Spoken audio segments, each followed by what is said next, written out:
एक बार एक बहुत ही दुखी व्यक्ति एक महात्मा के पास आकर कहता है, मैं अपने जीवन से बहुत दुखी हूँ। मैं अपने बीवी बच्चे और अपने परिवार को भी खुश नहीं रख सकता। मैं अपने लिए भी कुछ नहीं कर पा रहा हूँ। कभी कभी तो मुझे अपनी ज़िंदगी को ख़त्म कर देने को भी ख्याल आते हैं। आप इतने सध्यानी करते हैं, इतनी तपस्या करते हैं, क्या आप मुझे कोई ऐसा मार्ग बता सकते हैं जिससे मैं अपने बुरे वक्त से बाहर आ सकूं? मेरे बहुत बुरा समय चल रहा है। 2 वक्त की रोटी का इंतज़ाम करना भी मेरे लिए बहुत मुश्किल हो गया है। अब आप ही बताइए कि ऐसे वक्त मैं जिंदा रहूं तो कैसे रहूं? कैसे अपने परिवार के खुश रहूं? कृपया करके कोई साधारण सा तरीका बताने की अनुकंपा करें ताकि मैं आसानी से समझ सकूं, क्योंकि मैं बहुत पढ़ा लिखा नहीं हूं। अगर आप बड़े बड़े ज्ञान की बातें करेंगे तो शायद मैं कभी समझ भी नहीं पाऊंगा। ये सुनकर महात्मा बुद्ध ने मुस्कुराते हुए कहा कि तुम एक काम कर सकते हो मेरा। उसने सामने की तरफ इशारा करते हुए कहा कि उस ऊंची पहाड़ी पर एक मंदिर है और उस मंदिर के पास चिड़िया का एक घर है जहाँ पर हजारों चिड़िया रहती है। तुम्हें सुनने में बड़ा अजीब लगेगा, लेकिन वो चिड़िया उस मंदिर की ज़मीन को खराब कर देती है। उस मिट्टी की उपजात्रा शक्ति वो ख़त्म कर देती है, जिसके कारण वहाँ पर कोई भी पेड़ या कोई भी घास पनप नहीं पाती। तुम मेरा एक काम करो, उसके बाद मैं तुम्हें तुम्हारे सवालों को जवाब दूंगा।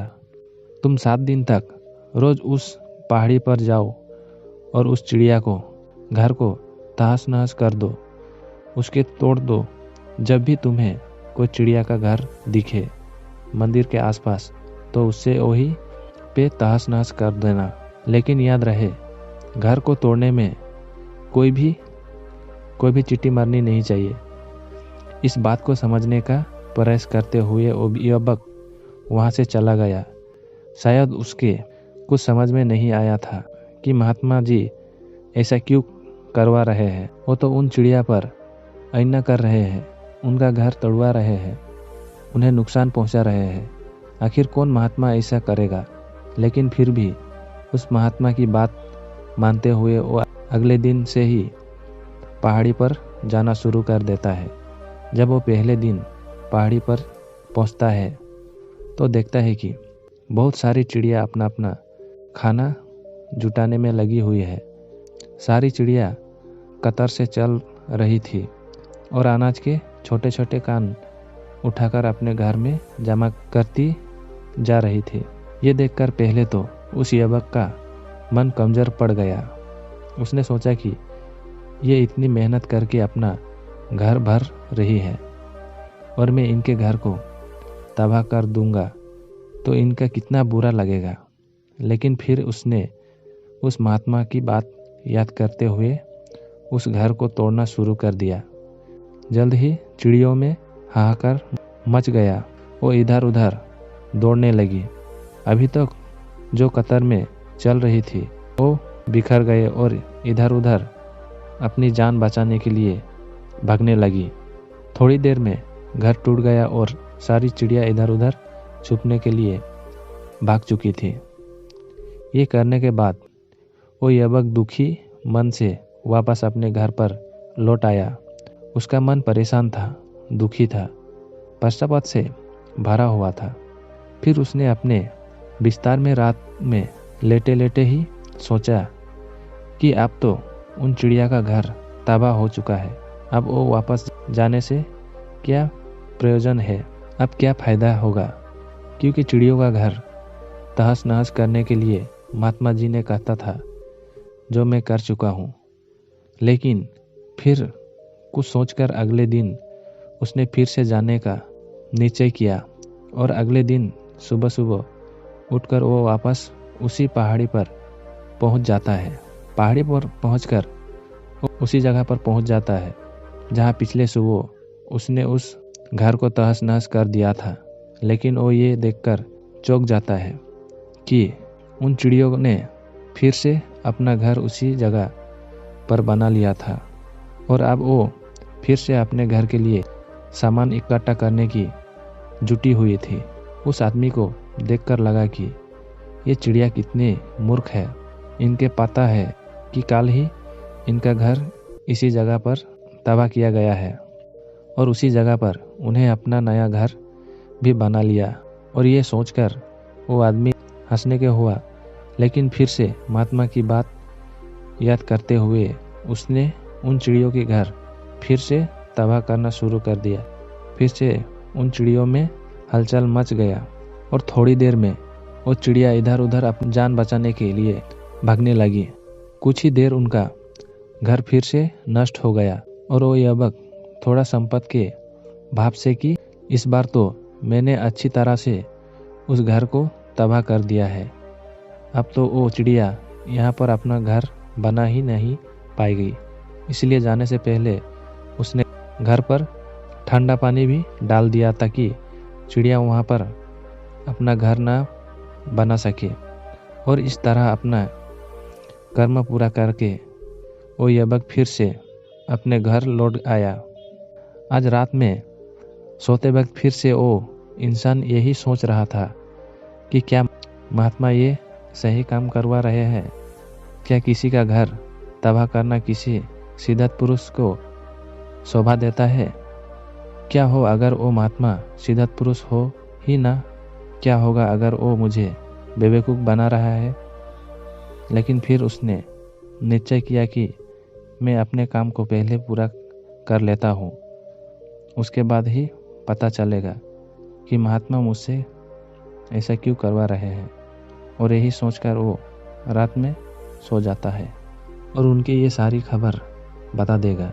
जब वो वापस मुड़कर उस पहाड़ी से उस महात्मा की कुटिया में तरफ जाने लगा तो उसने देखा तो अचानक उसकी नज़र एक और घरौदे पर पड़ी जो कि चिड़िया का ही बनाया हुआ था।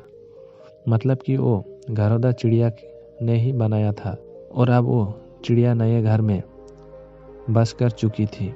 ये नया घर उनके पुराने घर से ही थोड़ी ही दूर पर था और जब उसी युवक की नज़र उस घरौदे पर पड़ी तो उसने सोचा कि शायद महात्मा के पता था कि ये चिड़िया अपना घर यहाँ से बदलकर किसी दूसरी जगह पर बना लेगी, इसलिए उन्होंने मुझे 7वें दिन आने के लिए कहा था।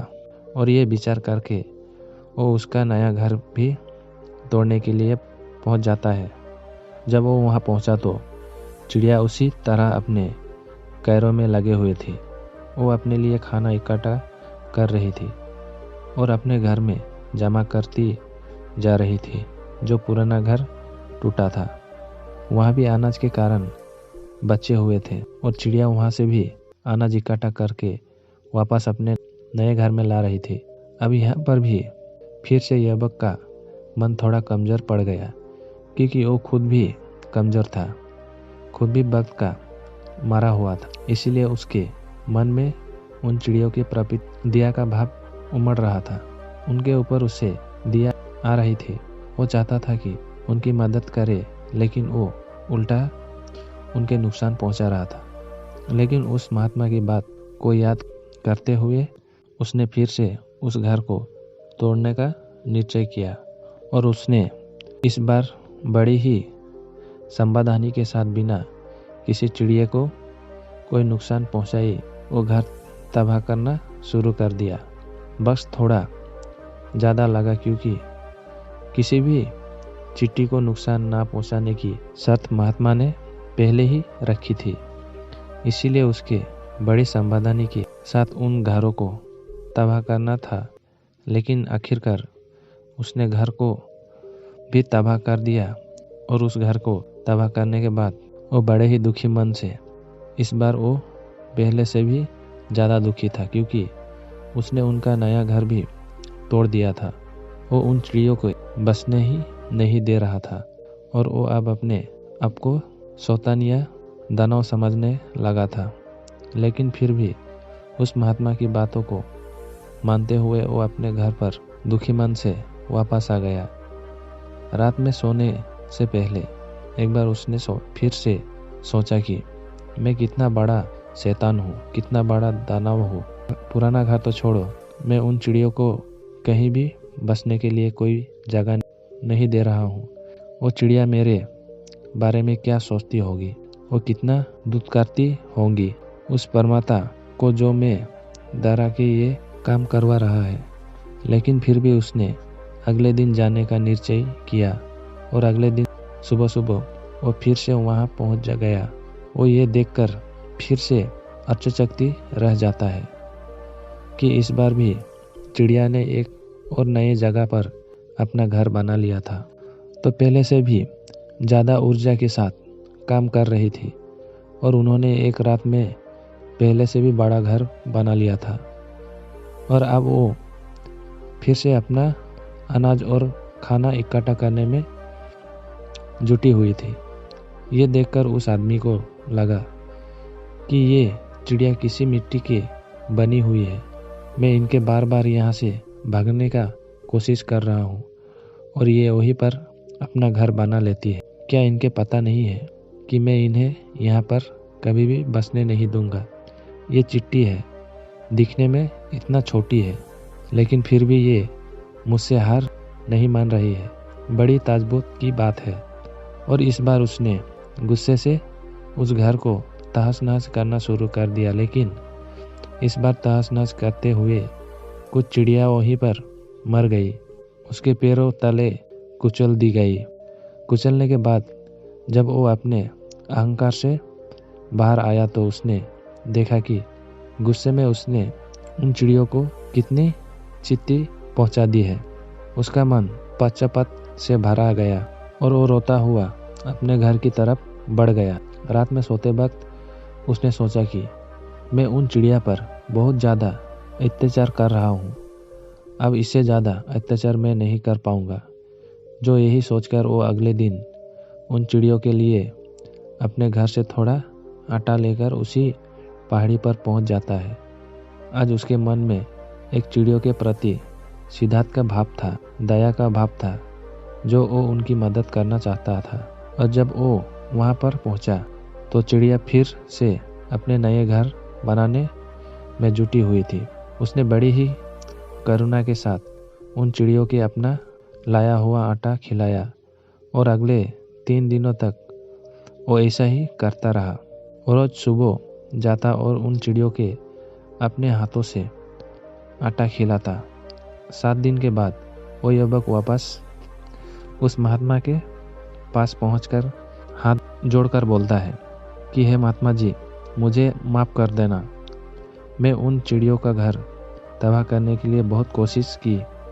मैंने उनके घर तबाह किया भी, एक बार नहीं 4-4 बार मैंने उनका घर तोड़ा। उसके बाद मैं हिम्मत नहीं कर पाया, उनके घर को नहीं तोड़ पाया। मैं समझ सकता हूँ कि मैंने आपका काम पूरा नहीं किया और इसके बदले आप मुझे वो तरीके भी नहीं बताएंगे जो कि मुझे मेरे बुरे समय से बाहर निकाल सकते हैं। लेकिन मुझे इसका कोई खेद नहीं है। मुझे लगता है कि मैंने जो किया वो सही किया, इसलिए मैं आपसे आज्ञा लेकर वापस जा रहा हूँ। कृपया मुझे वापस घर जाने की आज्ञा दीजिए। ये सुनकर महात्मा ने मुस्कुराते हुए कहा कि अरे बेटा, कहाँ चल दिया? रुको तो सही, जलपान तो कर लो, थोड़ी देर ठहर जाओ, उसके बाद चले जाना। और ये कहकर वो महात्मा उस युवक के लिए पानी लेकर आते हैं। पानी पीने के बाद महात्मा उस युवक से पूछता है कि तुम मुझे ये बताओ कि आखिर तुम उन चिड़ियों का घर तबाह क्यों नहीं कर सके?